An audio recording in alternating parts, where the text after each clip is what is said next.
Bref, ça, c'est moi, Nima. Nous sommes le vendredi 25 septembre. Il est 16h55 et dans 5 minutes, Madame Ballot mettra en ligne le doodle permettant à chaque groupe de choisir son sujet pour la représentation orale. Il a fallu donc que je me prépare pour ce combat. C'est pour cela que j'ai pris mon café pour rester éveillé, ma clémentine pour prendre des forces et bien sûr mon ordinateur pour accéder au champ de bataille. Il faut également que je me prépare physiquement et mentalement pour être le premier à ouvrir le doodle et ainsi choisir soit la rémunération, soit le recrutement. Le combat face à 30 autres personnes sera féroce, mais je me sens prêt. Oh, mais... Enfin, presque. Pour garder la forme et être au taquet, je fais du sport. Du sport et encore du sport. Il est 16h58, l'heure pour moi d'allumer mon ordinateur et ainsi me connecter sur l'extranet pour éviter le trafic à 17h.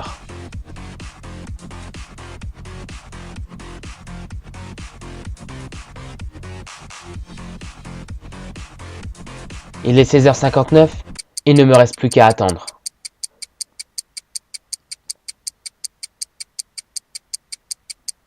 Une minute, c'est long. Il est 17h, l'heure de vérité, et là je me transforme en Super F5. Pendant 2 minutes, j'ai rafraîchi autant que je pouvais la page de l'extranet en espérant être le premier à ouvrir le doodle. Il fallait absolument qu'on tombe sur la rémunération ou le recrutement. Cependant rien n'a été posté, on s'est donc dit qu'elle a oublié, c'était une blague ou sa connexion ne fonctionne plus. J'en profite donc pour aller checker mes mails en attendant, en espérant avoir eu une réponse pour le job pour lequel j'avais postulé. Et là,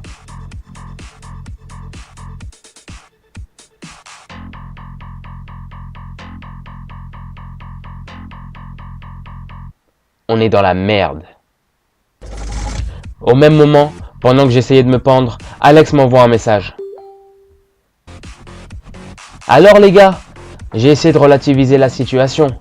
Je lui ai donc dit qu'on était dans la merde. Anaïs se demandait où était passé Jordan. C'est également la question qu'on se posait tous. Jordan m'envoie donc un message en me stipulant qu'il était à Ibiza et a fait croire à tout le monde qu'il était chez sa grand-mère. En bon ami, j'ai rapporté à tout le monde ce mensonge. Ce qui est drôle, c'est que personne ne le croyait, moi y compris.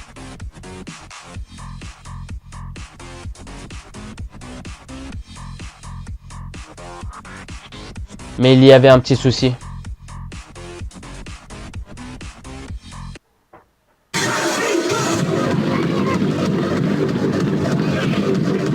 Il était vraiment à Ibiza. Je décide donc d'appeler Alex afin de trouver une solution, connaissant ses origines semblables à celui de Madame Ballot. Ouais, allô? Ouais Alex, putain, on est vraiment dans la merde en GRH, j'ai dû prendre les Val 360. Mais non. Ouais, et je leur dis, il est vraiment bizarre. Ah putain. Ah, on fait comment gros? Attends, bouge pas, moi je vais m'en occuper. Tu sais, entre Corses, on va faire les choses bien. Je vais lui dire, écoute, est-ce que tu peux. Écoute, Madame Ballot, est-ce que tu peux nous mettre l'évaluation. Tu peux nous enlever l'évaluation 360 degrés, puis tu nous mets plutôt le recrutement, parce que galère l'évaluation 360 degrés. Vas-y, je te rappelle, on fait ça, je te rappelle, ok? À tout. Ah ok, super, vas-y.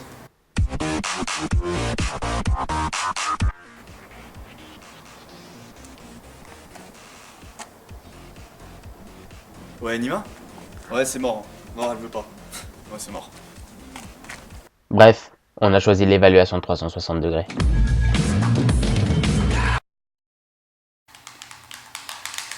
Je place la manette. Salut à tous. C'était bien ça? Aujourd'hui, on va vous présenter l'entretien à 360 degrés. L'entretien à 360 degrés est un système d'évaluation des collaborateurs un peu particulier.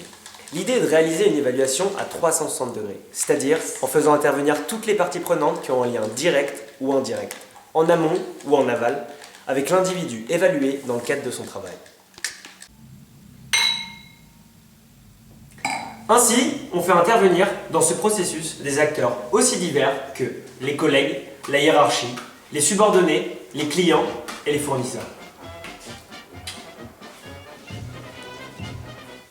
Cette méthode présente l'avantage d'être plus complète et débouche généralement sur une analyse plus fine du profil professionnel de l'évalué, permettant de définir un plan de progrès sur mesure. Tu fais là? L'évaluation à 360 degrés est une pratique importée des États-Unis et arrivée en France dans les années 80. L'objectif est donc de faire évaluer les comportements, aptitudes et compétences d'un collaborateur par son supérieur hiérarchique, ses collègues, ses subordonnés, ses clients internes ou externes, fournisseurs, partenaires. L'évaluation à 360 degrés peut être réalisée dans deux optiques différentes. L'évaluation 360 degrés peut être réalisée soit dans un but purement évaluatif du collaborateur. Dans ce cas, l'entreprise la met en place dans une perspective de rémunération, de promotion ou de recrutement, soit à des fins d'auto-évaluation, généralement à la demande du salarié. Les résultats de l'évaluation lui seront exclusivement communiqués.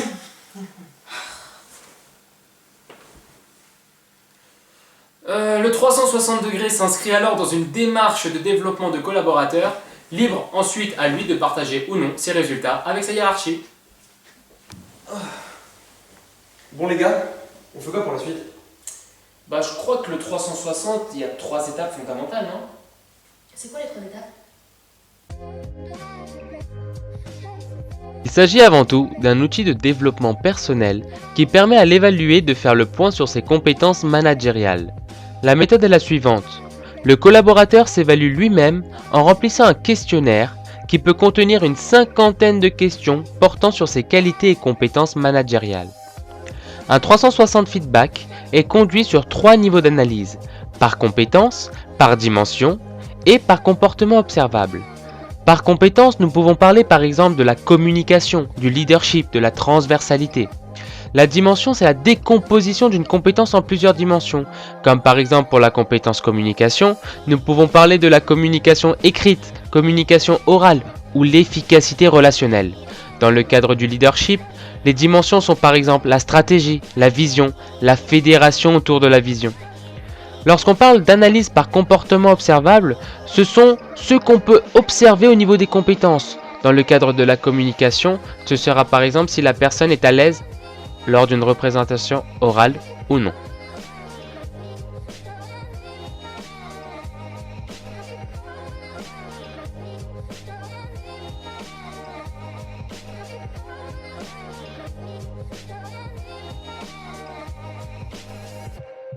Dans un deuxième temps, un questionnaire similaire est distribué aux évaluateurs préalablement déterminés. Le remplissage du questionnaire excède rarement 30 ou 45 minutes et les réponses sont traitées de manière anonyme. Dans un dernier temps, les perceptions des évaluateurs sont ensuite comparées aux vôtres. Une restitution est alors réalisée auprès de l'évalué, après comparaison des réponses. Les résultats sont interprétés à l'aide d'un graphique et analysés lors d'un débriefing et d'un entretien avec l'évalué. L'objectif de la restitution étant de faire un bilan sur les compétences acquises et celles à développer. Vous prenez alors conscience de la façon dont vous êtes effectivement perçu, de vos points forts et de vos axes de développement. Avec le 360 feedback, vous disposez d'un état des lieux complet et factuel à partir duquel vous pouvez bâtir un plan de progrès pertinent pour progresser au niveau personnel.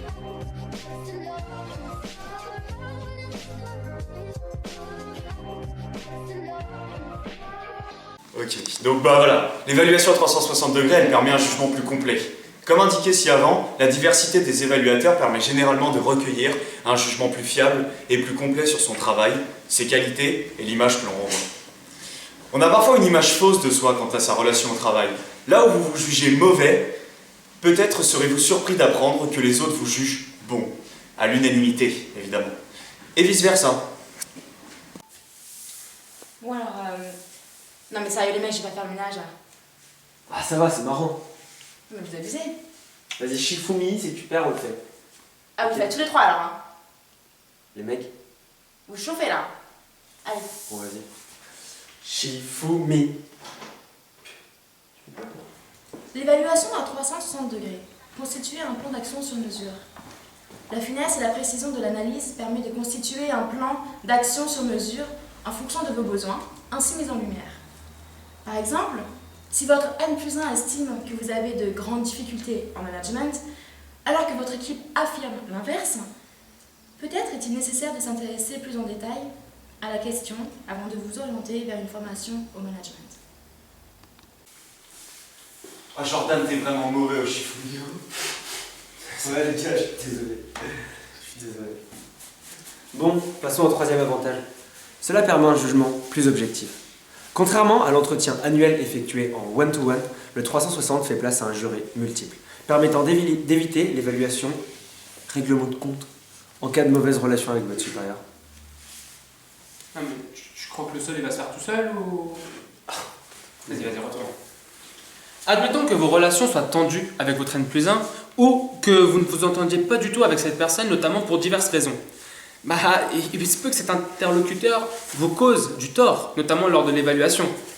Celui-ci pourrait ne pas prendre en considération votre travail qui pourrait être bon et pourrait vous juger avec sévérité.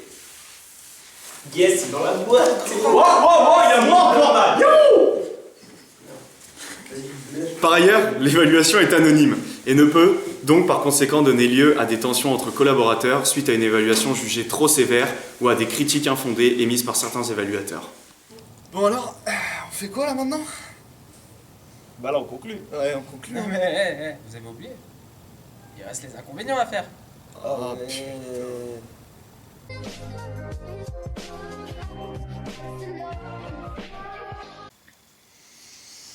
Oh, dis-moi d'ailleurs, Joe là, Ouais. c'est quoi les inconvénients De l'évaluation à Ouais, 360. l'évaluation 360.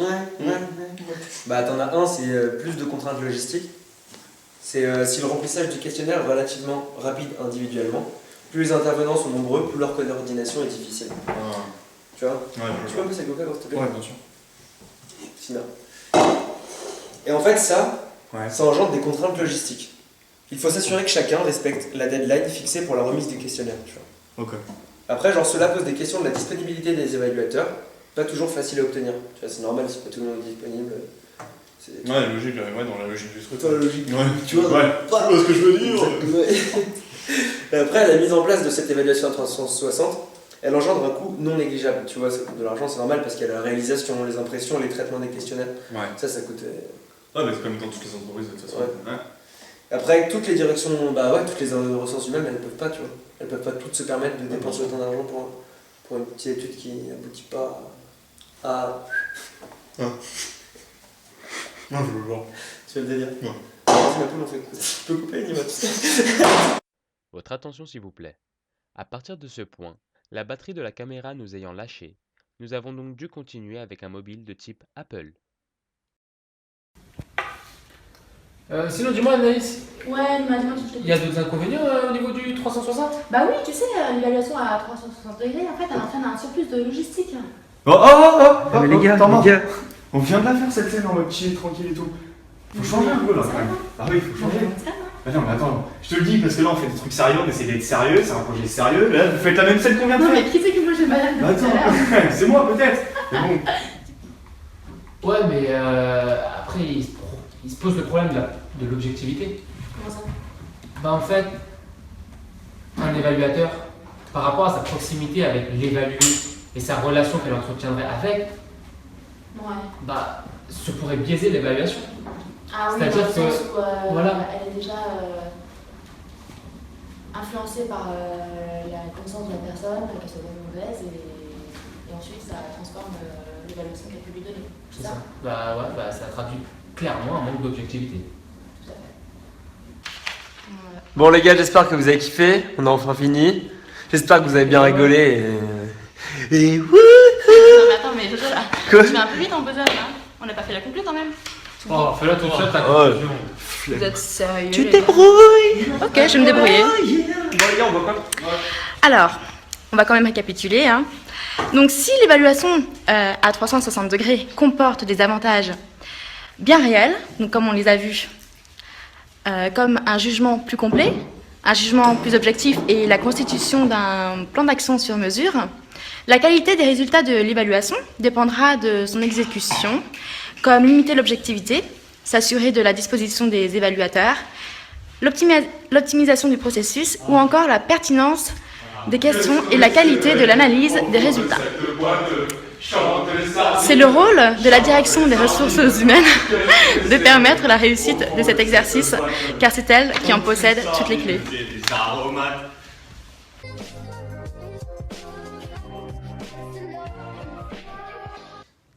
Bon, maintenant que les deux sérieux sont partis, On va vraiment vous dire ce que c'est que l'évolution à 360 degrés. L'évolution à 360 degrés, c'est ça.